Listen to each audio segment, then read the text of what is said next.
नमस्कार, आपका अखबार के YouTube चैनल पर आपका स्वागत है। मैं हूं प्रदीप सिंह। आज बात करेंगे उत्तर प्रदेश में कानून व्यवस्था की स्थिति पर। पिछले 4.25 साल में क्या हुआ, उससे पहले क्या था, उन सब विषयों पर बात करेंगे, उन मुद्दों पर बात करेंगे, क्या बदलाव हुआ उस पर भी बात करेंगे।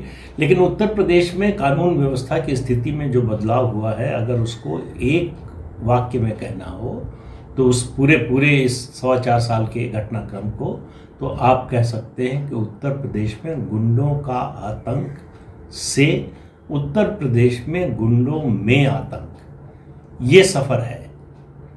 मैं क्यों कह रहा हूं ये बात, आपको पहले एक तस्वीर दिखाता हूं। ये तस्वीर आपको दुनिया के किसी अखबार में छपती हुई और भारत से बाहर नहीं दिखेगी। भारत में भी आपको मेन स्ट्रीम मीडिया में ये तस्वीर नहीं मिलेगी। ये तस्वीर अगर उत्तर प्रदेश के अलावा किसी राज्य की होती तो इस समय पूरे देश में इस पर चर्चा हो रही होती। लेकिन चूंकि उत्तर प्रदेश से है और वहाँ योगी आदित्यनाथ मुख्यमंत्री हैं, इसलिए इसकी चर्चा नहीं होगी। ये तस्वीर न्यूयॉर्क टाइम्स में नहीं छपेगी, ये तस्वीर वॉशिंगटन पोस्ट में भी नहीं छपेगी, ये तस्वीर भारत के बड़े अखबारों में भी, खासतौर से अंग्रेजी अखबारों में नहीं छपेगी। ये तस्वीर छपी है अमर उजाला के मेरठ एडिशन में।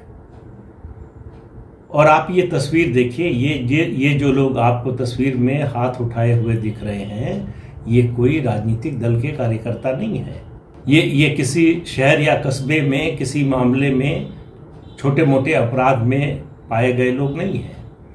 ये वो लोग हैं जिनके खिलाफ गैंगस्टर एक्ट के तहत मुकदमे दर्ज है।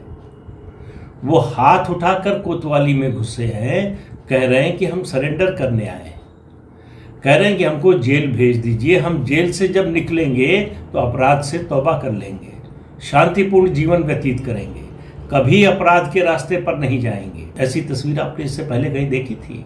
जो लोग उत्तर प्रदेश की कानून व्यवस्था की बात करते हुए हाथरस, अलीगढ़ या उन्नाव की घटना का जिक्र करते हैं, वो ये भूल जाते हैं कि उत्तर प्रदेश में 2017 से पहले स्थिति क्या थी। हाथरस, अलीगढ़ या उन्नाव उत्तर प्रदेश में कानून व्यवस्था की तस्वीर पेश नहीं करते। तस्वीर पेश करते हैं उनके खिलाफ, गुंडों, माफिया, बदमाशों के खिलाफ जो कार्रवाई हुई है वो। और सही तस्वीर आपको जाननी है तो आपको 17 से पहले क्या था और 2017 के बाद क्या हुआ, इसकी तुलना करनी होगी। क्योंकि अच्छा या बुरा तुलना से पता चलता है। और 2017 से पहले क्या स्थिति थी आपको बता रहा हूं। पश्चिमी उत्तर प्रदेश और मध्य उत्तर प्रदेश में स्थिति ये थी कि लोगों ने अपनी लड़कियों को स्कूल भेजना, कॉलेज भेजना बंद कर दिया था। कब किसके घर से किसकी लड़की उठा ली जाएगी किसी को पता नहीं था, और उठा ली जाएगी तो पुलिस में सुनवाई होगी, इसका तो पूरा यकीन था कि संभव ही नहीं है। उल्टा हो सकता है, अगर आप दबाव डालें कि नहीं पुलिस FIR लिखे तो आपके खिलाफ FIR लिखी जा सकती थी। ये स्थिति थी। मुझसे एक कार्यक्रम में, एक टीवी चैनल के कार्यक्रम के बाद उत्तर प्रदेश के एक पूर्व DGP ने कहा कि आप लोगों को कुछ पता ही नहीं है। ये बात उस दौर की है जब उत्तर प्रदेश में अखिलेश यादव की सरकार थी। उन्होंने कहा कि पुलिस को स्टैंडिंग इंस्ट्रक्शंस है, ऑर्डर हैं, कहीं लिखित में नहीं है, मौखिक है कि 2 समुदायों के खिलाफ मुकदमा दर्ज नहीं होगा, मुसलमान और यादव। और अगर ये स्थिति आ जाती है, अपराध ऐसा है, परिस्थिति ऐसी है कि मुकदमा दर्ज करना पड़े तो गिरफ्तारी नहीं होगी। ये राज था, ये जंगल राज था उत्तर प्रदेश में। जो लोग सक्षम थे वो उनके परिवार का कोई एक सदस्य, घर की लड़की अगर उसको पढ़ाना है तो लेकर दूसरे राज्य में गए, वहाँ एक कमरा लेकर, जो भी जैसी जिसकी हैसियत थी, या किसी रिश्तेदार के यहाँ भेजकर बेटी को पढ़ाया। जिनकी हैसियत नहीं थी उन्होंने स्कूल और कॉलेज जाना बंद करा दिया। और लड़कियों की बात छोड़िए, मनुष्यों की बात छोड़िए, वेस्टर्न यूपी में जानवरों की स्थिति, शाम को अंधेरे के बाद कोई अपने जानवर बाहर नहीं छोड़ता था कि उठ जाएगा काट दिया जाएगा और कोई सुनवाई नहीं होगी। पूर्वी उत्तर प्रदेश में मुख्तार अंसारी का आतंक ये था कि किसी का मकान, किसी की ज़मीन पर कब्जा, किसी की दुकान पर कब्जा हो सकता है, वो बोल नहीं सकता है। मुख्तार अंसारी खुली जीप में लाउड स्पीकर लगाकर दंगा कराते थे, कोई बोलने वाला नहीं। बोलने वाला तो छोड़ दीजिए, जो पुलिस वाला अगर रेजिस्ट करने की कोशिश करे, बोलने की कोशिश करे, तो उसके खिलाफ कार्रवाई होती थी। मुलायम सिंह के ज़माने में मुख्यमंत्री से सीधे हॉटलाइन थी मुख्तार अंसारी की। जितने इस तरह के माफिया के लोग थे, उनको पूरा संरक्षण सरकार का प्राप्त था। पुलिस सलाम बजाती थी। मैंने पिछले एक वीडियो में आपको बताया था एक घटना का कि जब 17 में सरकार बनी, उसके बाद विधानसभा का पहला सत्र शुरू हुआ, तो पहले दिन का दृश्य एक मुख्तार अंसारी का बताया था। उसमें मुख्तार अंसारी और मुख्यमंत्री योगी आदित्यनाथ के बीच में जो बातचीत हुई थी, उसका एक हिस्सा बताया था। दूसरा हिस्सा भी आज बता रहा हूँ कि मुख्तार अंसारी के साथ 15-20 लोग, हथियारबंद लोग विधानसभा में आते थे। किसी की तलाशी नहीं होती थी। जो सुरक्षा कर्मी वहाँ मौजूद होते थे, पुलिस वाले, वो सलाम बजाते थे और उनके लोगों को के लिए कोई रोक टोक नहीं थी। ये पहले दिन जब देखा योगी आदित्यनाथ ने, तो उन्होंने पुलिस के जो सुरक्षा के इंचार्ज थे विधान सचिवालय के, उनको बुलाया और कहा कि ये कैसे हो रहा है। उन्होंने कहा 15-20 साल से हो रहा है ऐसे। उनका तुम्हें तनख्वाह सरकार से मिलती है या मुख्तार से मिलती है? कल से नहीं होना चाहिए, कोई अंदर नहीं आएगा बिना पास के। और मुख्तार अंसारी की भी उसी तरह से तलाशी होगी जैसे दूसरे विधायकों की होती है। सदन का समय खत्म हुआ, मुख्तार अंसारी मुख्यमंत्री के कमरे में गए, मुंह लटकाए हुए पहुंचे और कहा कि योगी जी, आज हमारी बड़ी बेइज्जती हुई है। योगी जी ने पूछा क्या हो गया, तो उन्होंने किस्सा बताया कि आज मेरी तलाशी हुई, मेरे लोगों को रोक दिया गया। तो उन्होंने कहा ठीक तो हुआ, और सुनो मुख्तार, तुम्हारी कोई बेइज्जती नहीं हुई है, क्योंकि बेइज्जती उसकी होती है जिसकी इज्जत हो, और गुंडे की कोई इज्जत नहीं होती है। गुंडे से लोग डरते हैं, उसकी इज्जत नहीं करते हैं। तो इसलिए जब तक मैं हूं तब ये मानकर चलो कि कानून के मुताबिक काम होगा, सुधर जाओ, नहीं तो समझ लो क्या होगा। ये संदेश था। ऐसा है कि सरकार को बहुत बार कुछ करने की जरूरत नहीं पड़ती है। सरकार का जो मुखिया है, ऊपर जो बैठा है, वो जब इस तरह का संदेश देता है तो उसका असर नीचे तक जाता है। उसका असर पुलिस के मनोबल पर भी पड़ता है। जो लोग माफिया के खिलाफ, गुंडों के खिलाफ कार्रवाई करना चाहते हैं, पुलिस वाले जो हतोत्साहित थे पिछले 10, 15, 20 सालों से, उनके मन में भी उत्साह आता है, उनका मनोबल बढ़ता है। उनको ये भरोसा होता है कि उनकी सरकार उनके साथ खड़ी है, क्योंकि उन्होंने देखा है उनके सीनियर्स के साथ, उनके साथियों के साथ जो हुआ कि किसी माफिया के खिलाफ उन्होंने एक्शन लिया। माफिया तो छोड़िए, या छोटे से आदमी के खिलाफ भी कोई कार्रवाई की तो पता चला कि उल्टा उन्हीं को नुकसान उठाना पड़ा।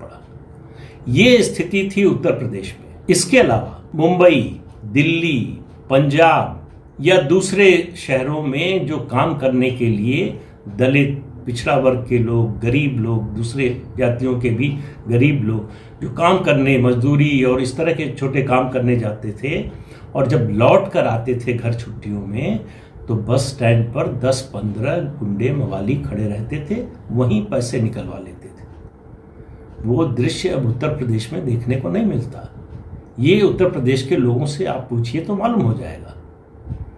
वो जो चौराहे पर हर समय अड्डा लगाए हुए ये गुंडे मवाली खड़े रहते थे, वो कहाँ गए ये किसी को पता नहीं। जो एक बात योगी आदित्यनाथ ने मुख्यमंत्री बनने के बाद कही थी कि अपराधी सुधर जाए, नहीं तो ठोक दिए जाएंगे, उसका संदेश गया नीचे तक। उत्तर प्रदेश में 20 मार्च 2017 से 7 जुलाई 2021 के बीच में पुलिस और बदमाशों की कुल 8,440 मुठभेड़ हुई है।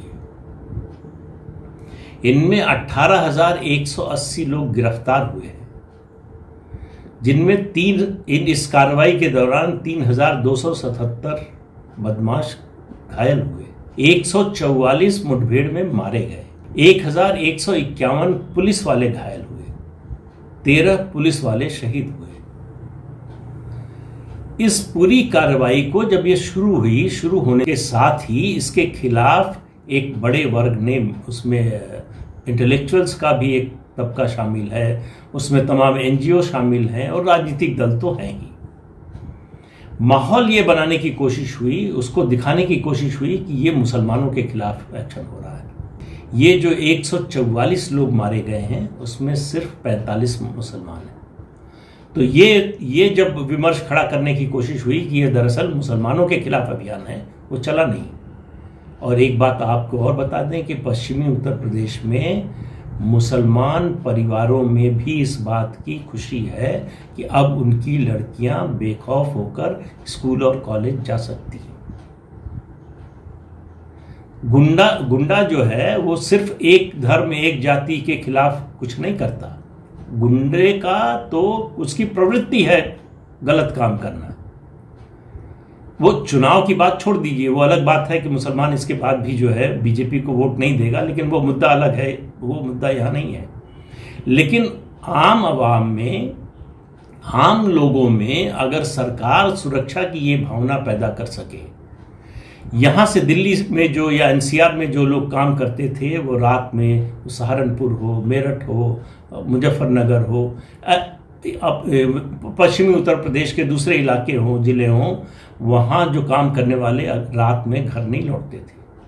और शहर में रहते हुए भी घर का कोई लड़का अगर किसी दोस्त के यहाँ, रिश्तेदार के यहाँ गया है और रात में देर हो गई है तो घर वाले फ़ोन करके कहते थे कि वहीं रुक जाओ, रात में लौट कर मत आना, मार दिए जाएंगे, मोटरसाइकिल छीन ली जाएगी, सामान छीन लिया जाएगा, क्या हो जाएगा किसी को कुछ पता नहीं था। ये केवल लड़कियों की बात नहीं कर रहा हूँ मैं, ये लड़कों के बारे में भी, पुरुष स्त्रियों के बारे में समान रूप से कह रहा हूँ। ये स्थिति थी।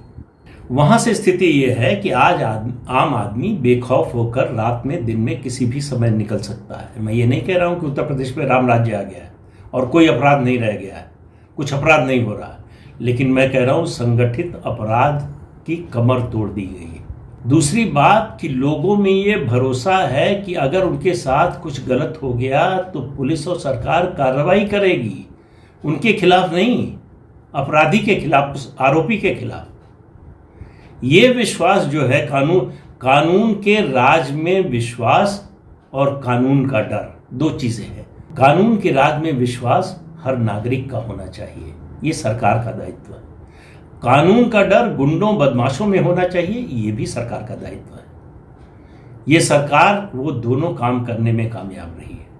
जिस तरह से उत्तर प्रदेश में गुंडों, माफिया, आप समझिए पूरा सिस्टम किस तरह से सड़ा हुआ था। पुलिस वाले माफिया के लोगों को, माफिया सरदारों को अगर सलाम बजा रहे हों जिस प्रदेश में, उसमें आप अंदाजा लगा सकते हैं कि ये करना कितना कठिन था। और ये कोई आसान काम नहीं था। हो गया है इसलिए आसान लग रहा है। तो कोई एक घटना ऐसी हो जाती है, वो हाथरस की घटना हो, उन्नाव की हो, चाहे अलीगढ़ की हो या और कहीं की हो, शर्मनाक घटनाएं हैं, नहीं होनी चाहिए। लेकिन वो घटनाएं उत्तर प्रदेश की कानून व्यवस्था की सही स्थिति नहीं बताती हैं। वो अपवाद है उस व्यवस्था का जो नई स्थिति बनी है, वो भी नहीं होना चाहिए। लेकिन स्थिति बदलने में समय लगता है, लोगों की मानसिकता बदलने में समय लगता है, लोगों में विश्वास पैदा होने में भी समय लगता है, जो कि दिखाई दे रहा है कि धीरे धीरे वो विश्वास बहाली हो रही है। सरकार बनने के साथ ही रोमियो स्क्वाड बना था, अब रोमियो स्क्वाड की जरूरत नहीं रह गई। क्यों? कहाँ गए वो मनचले जो स्कूल और कॉलेज के बाहर खड़े रहते थे और आती जाती लड़कियों को परेशान करते थे, पप्पियां कसते थे? क्या ऐसे ही हो गया? उनका एकदम अचानक उनके मन में जो है वो संत का भाव जाग गया और उन्होंने कहा कि बस ये सब चीजें गलत है, हम नहीं करेंगे। ये कानून के डर से हुआ।